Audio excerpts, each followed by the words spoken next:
अस्सलाम वालेकुम dear students, hope so you are fine. I am your teacher Kamal Zaid. Dear students, आज के हम अपनी इस वीडियो में एक्सरसाइज 5.3 जो है इसको कंप्लीट तो नहीं, पहले ज़रा लेंथी एक्सरसाइज है, मैंने सारी देखी है, सारे क्वेश्चन आपके स्टेटमेंट वाले हैं।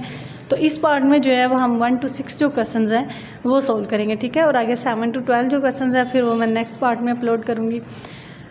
तो बेटा अभी हम क्वेश्चन नंबर 1 की तरफ जाते हैं। क्वेश्चन नंबर 1 की स्टेटमेंट तो हमें बहुत छोटी सी लग रही है, पढ़ते हैं क्या लिखा हुआ है। If added to a number gives 96 find the number.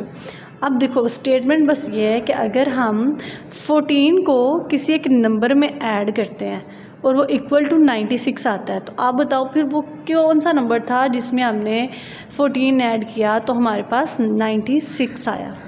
Clear हुई बात? चलेंगे अब आगे आगे क्वेश्चंस पढ़ते जाते हैं और साथ साथ सोल्व करते जाते हैं।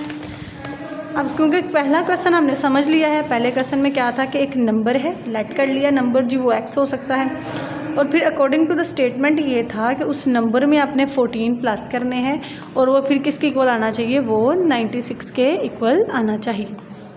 अब ये 14 इधर प्लस का है, इधर आके माइनस हो जाएगा।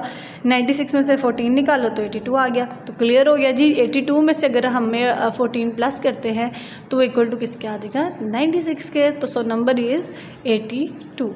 क्लियर। अब नेक्स्ट क्वेश्चन है हमारे पास 26 subtract from 3 times a number gives 19।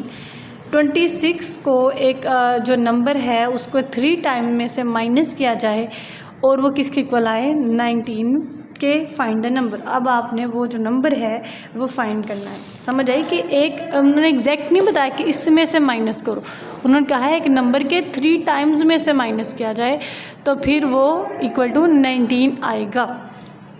अच्छा जी, देख लेते हैं। अब अकॉर्डिंग टू क्वेश्चन चले जाते हैं। अकॉर्डिंग टू क्वेश्चन गए तो पहले तो नंबर लेट कर लिया ना आपने, नंबर हर क्वेश्चन में लेट कर लेना है, ठीक है। अब ये नंबर तो x था तो यहाँ पे 3x कैसे आ गया है, 3x ऐसे आया कि उन्होंने क्वेश्चन के स्टेटमेंट में कहा है कि 3 टाइम्स से माइनस करेंगे, उस नंबर को 3 दफ़ा बढ़ा दिया जाए फिर माइनस किया जाए, इसलिए उस नंबर के साथ मैंने 3 लिख दिया है। अब 3x में से माइनस करेंगे 26, तो फिर क्या आना चाहिए, 19 आना चाहिए आपके पास। ठीक हो गया, ओके जी। नेक्स्ट देखें। अब वो देखो यहाँ पर हमारे पास लिखा हुआ था 19, यहाँ पे था, दोबारा लिख दूँ 3x - 26 इक्वल 19, ठीक है। तो अभी इधर माइनस का है, इधर आके प्लस हो गया, तो 26 में आप प्लस करो 19 तो आपके पास किसके इक्वल आएगा, आपके पास इक्वल आएगा 45 के। ठीक हो गया। तो ये 3 इधर मल्टीप्लाई हो रहा है, यहाँ पे आके डिवाइड हो जाएगा, तो हम 3 को यहाँ पर डिवाइड कर देंगे तो 3 1 ज़ा 3, 3 1 ज़ा 3, 3 5 ज़ा 15। तो x हमारे पास किसके इक्वल आ गया, x बेटा हमारे पास इक्वल आ गया 15 की। क्लियर हो गया। तो नंबर हमारे पास क्या है जी, 15। क्वेश्चन नंबर 3 पढ़ लेते हैं। क्वेश्चन नंबर 3 लिखा हुआ है हमारे पास, the sum of 2 consecutive natural numbers is 283, find the numbers. अब एक नंबर है उसमें सम किया जाए कॉन्जिक्यूटिव नंबर और फिर उसका जो नेचुरल नंबर है वो किसके इक्वल आ जाए, 283 के। ठीक है। एक नंबर में अगर कॉन्जिक्यूटिव नंबर प्लस किया जाए, अब हमें पता है, हमने पीछे बहुत दफ़ा पढ़ा है कॉन्जिक्यूटिव नंबर के बारे में कि न्यू वर्ड नहीं है या न्यू चीज़ नहीं है जो कि आपको यहाँ पे बतानी पड़ेगी, लेकिन फिर भी मैं आपको बता दूँ कि जो नंबर होता है ना, अगर उसका कॉन्जिक्यूटिव फाइंड करना है तो फिर उसमें +1 हम ऐड कर देते हैं। इस तरह अगर 2 करने होते हैं तो फिर हम x + 2 करते हैं, तीसरा x + 3, इस तरह x में ही प्लस करके जो नंबर आए वो हमारे पास कॉन्जिक्यूटिव नंबर होता है। ठीक हो गया। अब स्टेटमेंट ने हमें कहा था कि नंबर में कॉन्जिक्यूटिव नंबर ऐड करो तो वो इक्वल आएगा 283 के। समझ आ गई। तो हमने नंबर में ही कॉन्जिक्यूटिव नंबर ऐड कर लिया, ब्रैकेट ख़त्म करने के लिए तीनों को लिख लिया, x और x 2x आ गया, ये 1 इधर प्लस का है, इधर आके माइनस आ गया, 283 में से 1 निकाला तो 282 आ गया। अब ये 2 इधर मल्टीप्लाई हो रहा है, इधर आके डिवाइड हो जाएगा। ठीक है। तो डिवाइड होने के बाद ये देखो 2 1 ज़ा 2, 2 1 ज़ा 2, 2 4 ज़ा 8, 2 1 ज़ा 2, तो हमारे पास हमारा आंसर आ जाएगा 141। ठीक हो गया।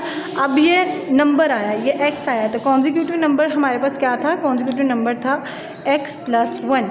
तो x हमारे पास क्या है, 141। अगर इसमें 1 प्लस किया जाए तो इक्वल टू किसके आएगा, 142 के। इसलिए दूसरा आंसर जो है वो क्या है, 142। और वो कैसे आया है, वो इस तरह से कॉन्जिक्यूटिव नंबर फाइंड करने से हमारे पास वैल्यू आई है। क्लियर।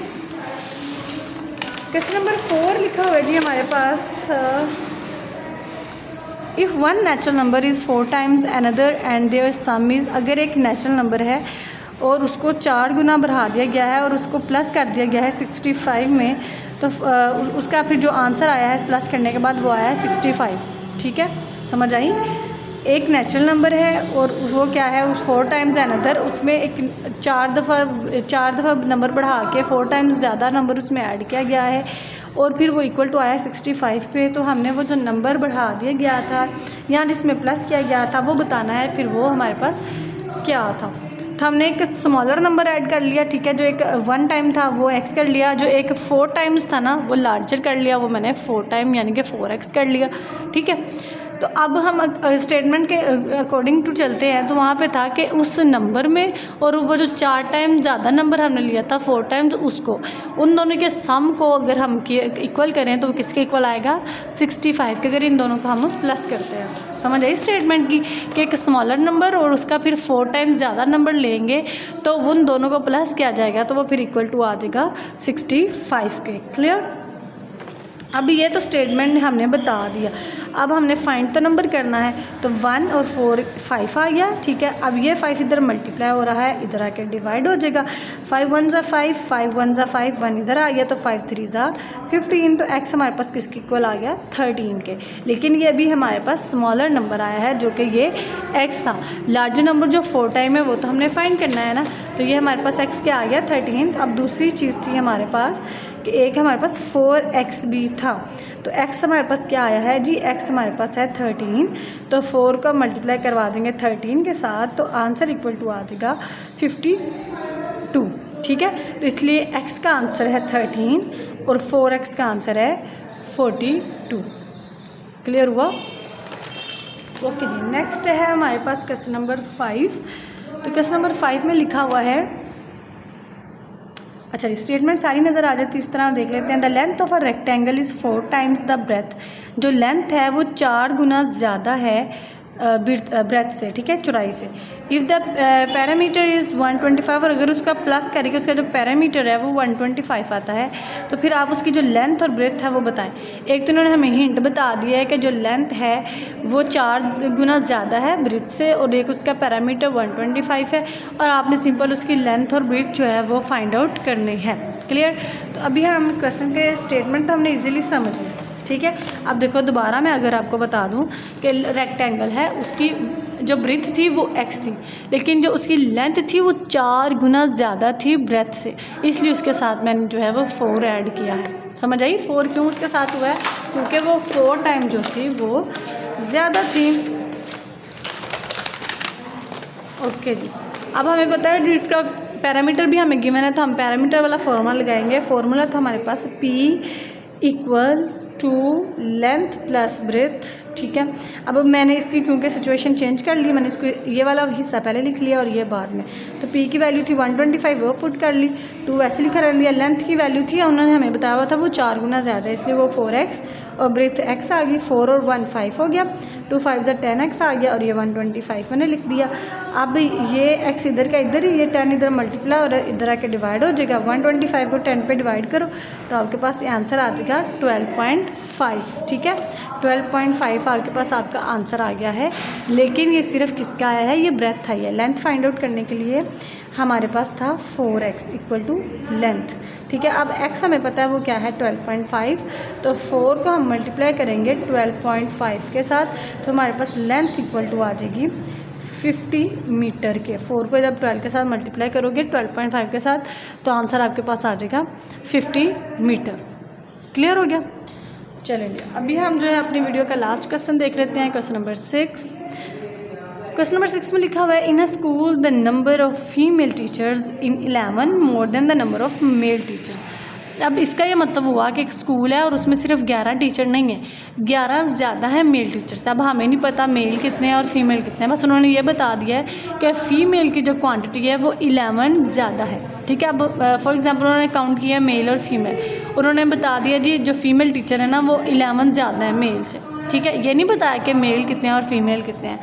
और उसके बाद है जी if the total number of teacher in the school, और अगर पूरे जो मेल और फीमेल को मिलाकर टीचर जो है वो 55 हों, तो हो मैनी आर मेल एंड हो मैनी आर फीमेल। तो आप बताएं उनमें से मेल कितने हैं और फीमेल कितने हैं। एक तो इन्होंने हमें क्लियर बता दिया जो फीमेल की क्वांटिटी है वो 11 ज़्यादा है मेल की निस्बत, और एक टोटल जो है वो कितने हैं वो हमारे पास हैं जी 55।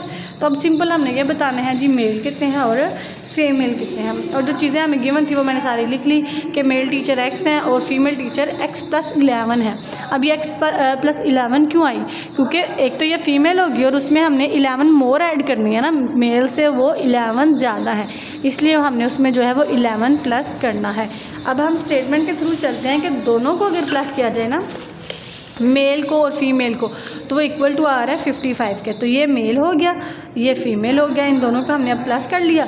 x और x 2x आ गया, 11 साथ वैसे ही 11 इधर प्लस क्या है इधर आके माइनस हो जाएगा। 55 में से 11 निकाल लो तो आ गया 44। अब ये 2 इधर मल्टीप्लाई हो रहा है, इधर आके डिवाइड हो जाएगा। 2 1 ज़ा 2, 2 2 ज़ा 4, 2 2 ज़ा 4, तो x क्या आ गया 22। यानी कि आपके पास जो मेल टीचर्स हैं वो कितने हैं 22। अब सिंपली हमने फीमेल टीचर्स फाइंड करने हैं, तो फीमेल टीचर्स को हमने इक्वल टू रखा था x + 11। तो x क्या है 22, 22 में 11 ऐड करते हैं तो क्या आ जाएगा 33। तो फीमेल टीचर्स आपके पास कितनी हुई 33 और मेल टीचर्स आपके पास कितने हुए 22। ठीक है, यहाँ तक हाफ एक्सरसाइज सोल्व हो गई है। आसान एक्सरसाइज है, इसमें कोई टफ़ चीज़ें नहीं है। बाकी के जो इसके क्वेश्चन है वो मैं नेक्स्ट पार्ट में करवाती हूँ। तो बस आपसे रिक्वेस्ट है चैनल सब्सक्राइब कर दें, वीडियो लाइक कर दिया करें, ठीक है, और दुआ में याद रखिएगा। अल्लाह हाफिज़।